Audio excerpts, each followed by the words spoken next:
You ever hear a story that punches you in the gut so hard it makes your heart stop for a second? Well, listen. This one starts with a boy named Cassidy, just 14 years old, walking into the principal's office with a dream bigger than the town that tried to swallow it whole. He wasn't trouble. He wasn't loud. He was quiet brilliance wrapped in brown skin. The kind of brilliance that made teachers whisper to each other in the break room, "That boy's going somewhere." The kind that made old men at barbershops nod and say, "He's different."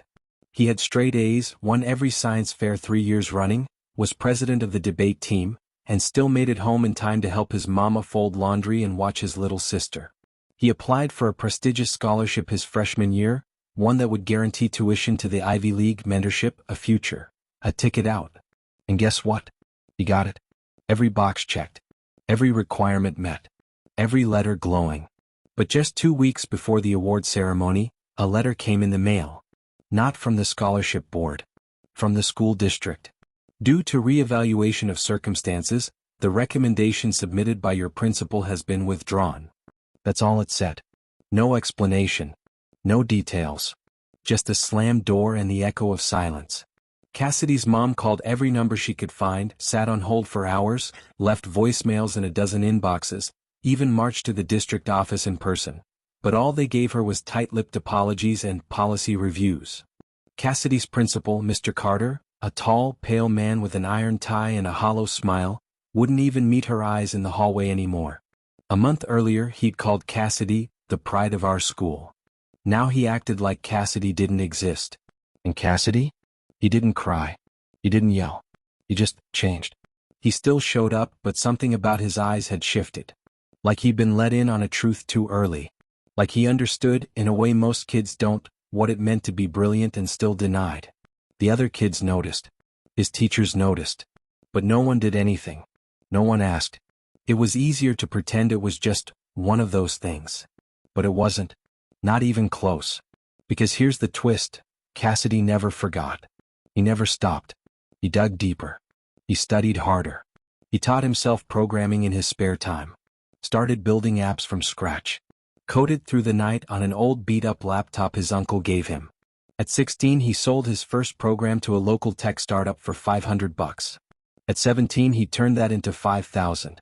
By 18 he had a patent in his name. But still college? Off the table. That scholarship was gone.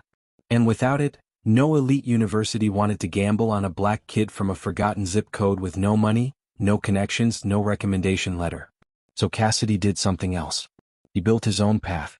Started a company from his bedroom. Called it MindShift, a platform that used AI to personalize education for kids in underserved schools. It was genius. Teachers could upload lesson plans, and the system would break it down into bite-sized modules tailored to each student's pace, strengths, and gaps. Nobody wanted to fund it at first. "It's ambitious," they said. "Where's your experience?" they asked. But Cassidy kept knocking on doors until one cracked open. A venture capitalist who saw not just the product, but the hunger in Cassidy's eyes. He gave him $50,000. That was all Cassidy needed. By 19, MindShift was in 50 schools across the state. By 21, it was nationwide. By 23, Cassidy was named one of Forbes' top young entrepreneurs, had offices in 3 cities, and a net worth climbing into the millions. But you know what Cassidy did next? He didn't buy a mansion. Didn't vanish into luxury. No, he went back. Back to that same school. That same dusty hallway. That same principal's office. But this time he wasn't the boy asking for a chance. He was the man offering one. He sat across from Mr. Carter, who hadn't aged gracefully. Still wore the same ties, still gave that same hollow smile, but this time his voice had a tremble. Cassidy introduced himself. Mr. Carter nodded, tried to pretend like he remembered. But Cassidy made it easy. "You pulled my scholarship." Rex said nothing. "Let me rot." Mr. Carter blinked. "That wasn't personal, Cassidy. It was complicated. These decisions come from higher up." Cassidy smiled. A cold, measured smile. "Good. Because I'm coming from higher up now." Mr. Carter didn't laugh. Cassidy stood, reached into his coat pocket and dropped a check on the desk. $10 million. Earmarked for scholarships. Black students only. Every year. Forever. Mr. Carter stammered. "Why now?" Cassidy leaned in. Because no kid should be brilliant and blocked for no reason. And because I don't want the next me asking for help, I want them giving it. That day the school board tried to turn him down. But you can't say no to money when your district is broke. They held a press conference. Called him an inspiration. Smiled for the cameras. But Cassidy knew better. He saw the same faces that watched him fall, now pretending they helped him rise. But he didn't care. He wasn't doing it for them. He was doing it for the 10-year-old boy in the back row who just needed someone to believe in him. For the girl who stopped raising her hand because no one listened. For the janitor who used to slip him granola bars during lunch because he didn't have lunch money. But just when it seemed like Cassidy had rewritten his story, just when it seemed like the past was buried, something came back. A secret. One no one was supposed to find. One buried in an old file in a forgotten cabinet, behind a locked door. A file with Cassidy's name on it. A signature. A memo. A motive. And the moment he read it, everything he thought he knew about why his scholarship was taken, changed. Because it wasn't just bias. It wasn't just neglect. It was a plan. A target. A betrayal. Don't forget to like, comment, and subscribe for more powerful stories that uplift Black voices and expose hidden truths. Cassidy stared at the file in disbelief, his hands trembling slightly as he flipped through the yellowed pages that should have never seen daylight again.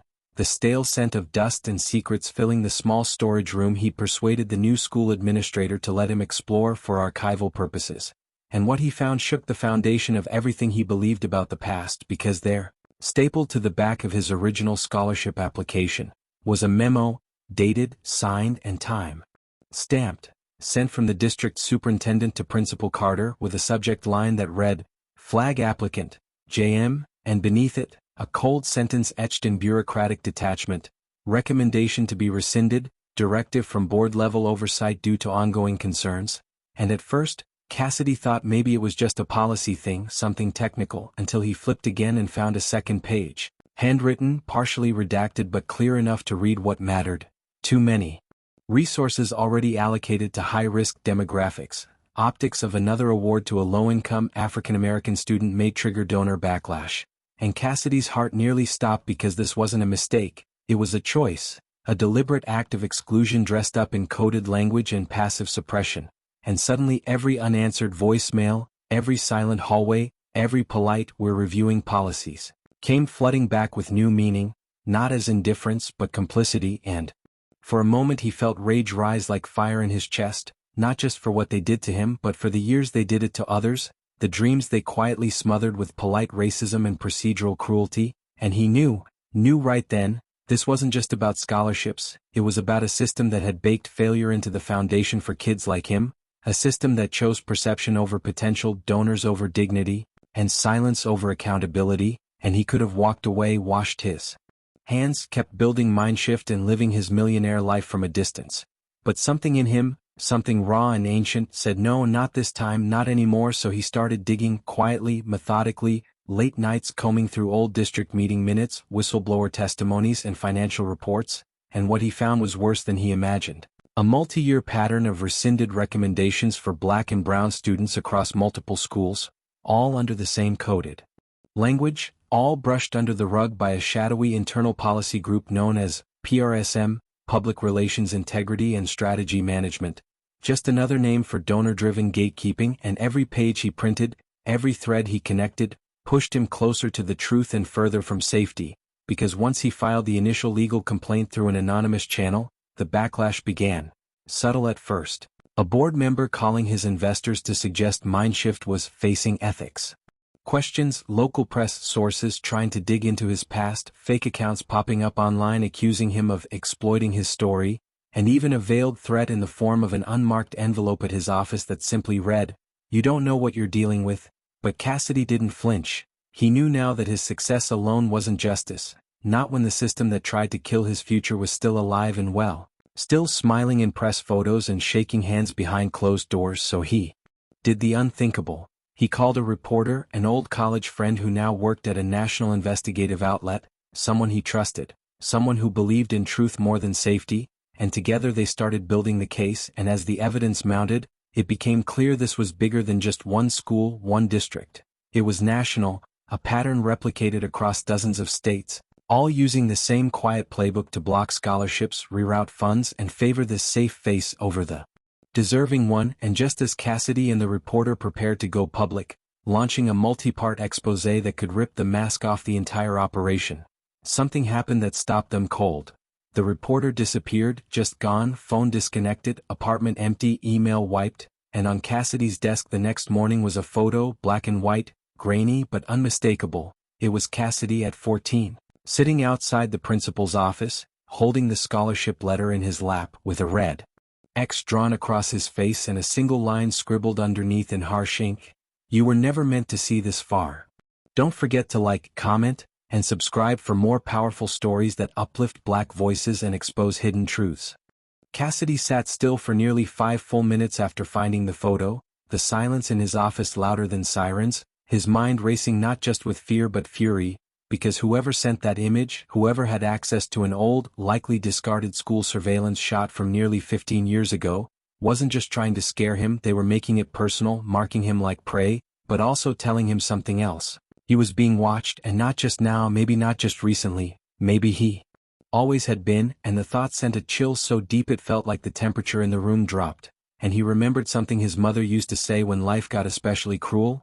The truth don't just set you free, baby, it sets fire to the lies that held you, and Cassidy knew that fire was already burning, too far gone to snuff out, so instead of backing down he doubled up, secured his cloud backups, encrypted every file, hired a private investigator using a burner identity through a friend in tech security, and traced every call, every meeting, every file leak from the moment he filed the anonymous complaint, and the deeper they went, the more the truth peeled back in layers, like rotting wallpaper in an abandoned house, revealing something darker underneath, because the group behind the scholarship sabotage, PRSM, wasn't just local, wasn't just a quiet little strategy board appeasing donors. It was a network, a multi-tiered advisory structure with private funding from a mix of legacy families, private foundations, and even some politicians, all tied together by one unifying belief, that academic investment should serve the long-term interests of cultural stability, a phrase used so often in their internal emails it may as well have been trademarked, and buried in a confidential memo dated years back. They found a chilling line that froze Cassidy's spine. We must control the optics of academic uplift to prevent imbalanced narratives from taking root in public consciousness. And that's when he understood, this wasn't just about denying Black excellence, it was about preserving the myth that it couldn't exist without permission, and suddenly it all made sense: why they'd erased his scholarship, why his name was quietly scrubbed from district newsletters even after winning science fairs, why that letter never came, and why even now, with millions in the bank and national recognition, they still saw him as a threat, as someone who got out without asking, succeeded without kneeling, and they didn't like that story getting around, didn't want other kids thinking they could do the same, so Cassidy called his lawyer, went public with the first part of the investigation through a controlled leak to a major media outlet, dropped a press statement confirming what he knew, what he had proof of, and the response was electric.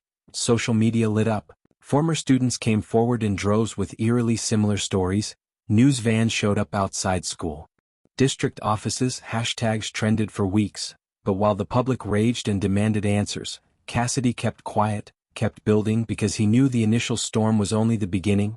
He was after the architects, the ones who designed the system and then disappeared behind boardroom doors, and that's where the trail got cold, until the private investigator called one night from a secure line, voice shaking, saying, "You need to hear this yourself," and forwarded an audio file, an old voice recording from a bugged executive meeting inside a foundation that partially funded PRSM, and on the tape, a woman's voice, calm, cold, methodical, said, "We can't afford to let another Cassidy slip through, it only takes one to rewrite the story," and someone else responded, laughing softly, "Well, we fixed that mistake once, and if necessary we'll fix it again."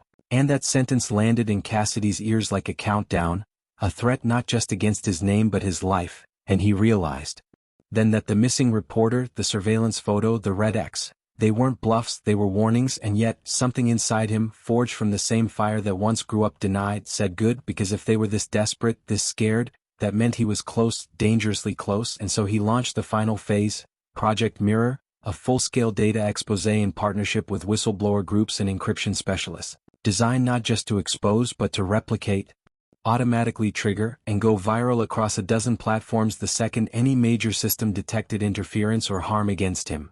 And once the system was armed, he sent one final encrypted message to every PRSM contact he'd uncovered, only 4 words long.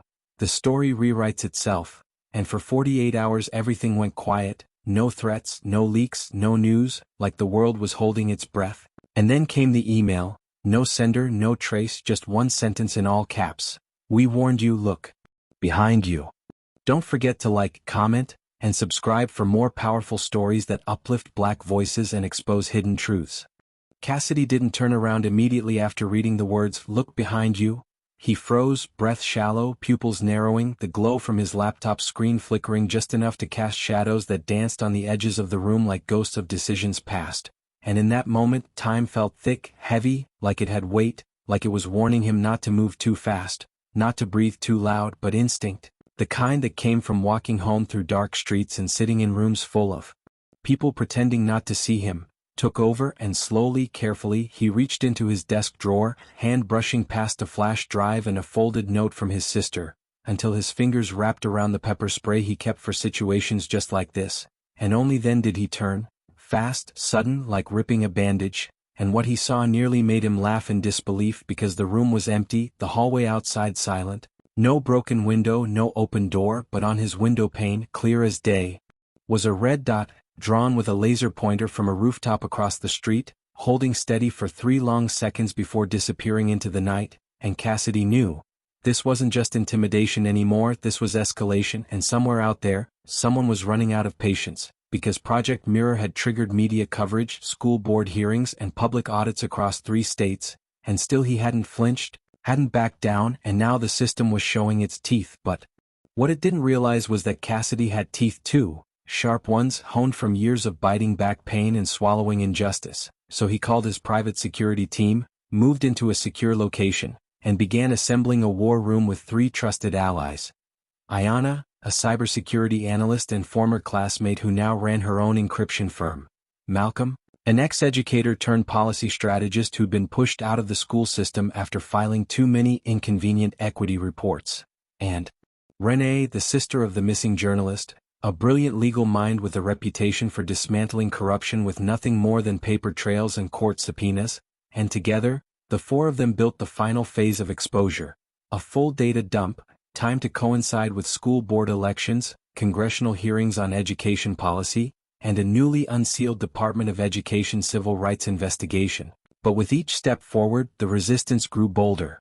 Malcolm's car was tampered with, Ayanna's home Wi-Fi was hacked and looped through 5 foreign servers, and Renee received a cease and desist letter from a law firm tied to 3 major donors, all citing misappropriation of confidential materials, but none directly denying the allegations, and Cassidy knew that was their tell. They were scared, slipping, showing their hands in desperation because the truth was too big now, too loud to suppress, and still, in all of this, one thing haunted him like a whisper that wouldn't leave. The missing journalist, Devin, who vanished before the story could break, and who, according to recent intel from Renee's contacts, had booked a one-way train ticket 3 days before disappearing, to D.C., a city where PRSM had deep roots, old friends, and darker secrets. And when Cassidy tracked that train manifest, he found something odd. Devin's name was listed, yes, but so was another. A name that stopped Cassidy cold, Carter M. The same Principal Carter who once denied him the scholarship, the man who had since quietly retired, moved out of state, and never answered a single call since the investigation began. And suddenly Cassidy understood, Devin didn't just vanish. He met with Carter, and whatever was said in that meeting had triggered everything that followed. The threats, the silence, the escalation, which meant one thing: Carter knew something deep enough to make him run, dangerous enough to make him disappear, and so Cassidy made a choice. He flew to D.C. alone, tracked down Carter's last known address, a modest apartment in a quiet suburb, knocked twice, no answer, then a 3rd time, and just as he was about to turn away, the door creaked open, and there he was, older, thinner, pale like chalk, with eyes that looked like they hadn't slept in years, and before Cassidy could speak, Carter stepped aside and said only 2 words: "They lied," and Cassidy walked in, heart pounding, as Carter locked the door behind them and pulled a dusty laptop from a hidden compartment in his wall, turned it on, waited as it booted slowly, and then opened a single folder titled Contingency, and inside were hundreds of files, audio, video, memos, testimonies, all labeled with dates and schools and names Cassidy recognized, names from his past, names of kids who were brilliant like him, silenced like him, but one file stood out, marked with a red icon and a title that made Cassidy's stomach drop. Cassidy.m_override_protocol.mov, and, just as Carter clicked it open, the screen went black, power in the apartment died, and a deep mechanical voice echoed from a nearby device that had just come online. This terminal has been compromised, extraction imminent. Don't forget to like, comment, and subscribe for more powerful stories that uplift Black voices and expose hidden truths. The apartment lights cut out like someone had pulled the cord on reality itself, the screen went black, and Cassidy barely had time to process what he'd heard, extraction imminent, before Carter lunged forward, yanked the laptop's power cable free, ripped the battery from the back, and threw both into a microwave on the kitchen counter, slamming the door shut and hitting start without explanation as sparks flew and the apartment filled with the acrid scent of burning plastic and panic. And Cassidy shouted, "What are you doing?" But Carter's eyes were wild with clarity now, like a man finally free of chains he'd worn for years, and he hissed, "That protocol? It's not just a file, it's a tracker. It sends out a ping the moment it's opened. If we didn't fry it, they'd be here in minutes." And Cassidy stepped back, stunned, realizing that what he thought was evidence had been bait, something built not to expose but to watch, to monitor who came close, and Carter nodded slowly, confirming what Cassidy feared. The entire system was rigged, not just against success but against discovery, because truth was the only thing more dangerous than rebellion, and that folder, Contingency, was Carter's quiet rebellion, a record of every wrong he'd witnessed, every time he'd looked away, every name he'd watched get crossed off, and it was all backed up, hidden in a chain of drives scattered across different cities, protected by a three-part authentication code known only to Carter, Cassidy, and one other person. Devin, the journalist who, according to Carter, had gone into hiding after realizing the full scope of the conspiracy, faking his disappearance with Carter's help to protect not only himself but the final piece of the puzzle. Testimony from a former PRSM board member who'd confessed everything on video, naming names, detailing financial bribes, and exposing how school systems across the country were subtly redirected to serve political and financial agendas under the guise of merit-based education. And that video was the last piece, the bulletproof proof Cassidy needed to burn the entire machine to the ground, but there was a catch. The testimony was locked in a hidden server, location encrypted and access timed to a synchronized code release that wouldn't activate unless all three keys, Cassidy's, Carter's and Devin's, were entered within the same 24-hour window, and if one failed, the data would self-destruct, and the world would never know what was done to kids like Cassidy. So he made a choice right there in that apartment. They'd find Devin wherever he was and they'd do it together. So Carter packed a bag, handed Cassidy a flash drive with the first access key, and they flew under aliases to a city Cassidy hadn't visited since childhood, Atlanta, where Devin had reportedly taken refuge at a safe house used by whistleblower networks, and after 2 tense days of back-channel communication and coded texts, they found him, thinner than before, paranoid but alive, and when he saw Cassidy he didn't speak, just handed him a weathered hard drive and whispered, "The truth costs more than most people are willing to pay, but you already paid it." And that night, the three of them entered their codes, released the video, and within minutes the internet exploded.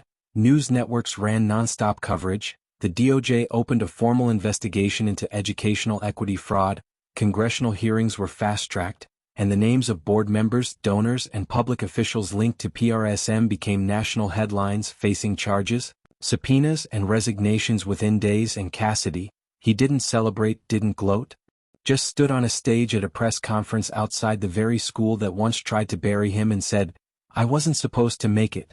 That was the plan. But I did. And I'm not the only one. I'm just the one who came back."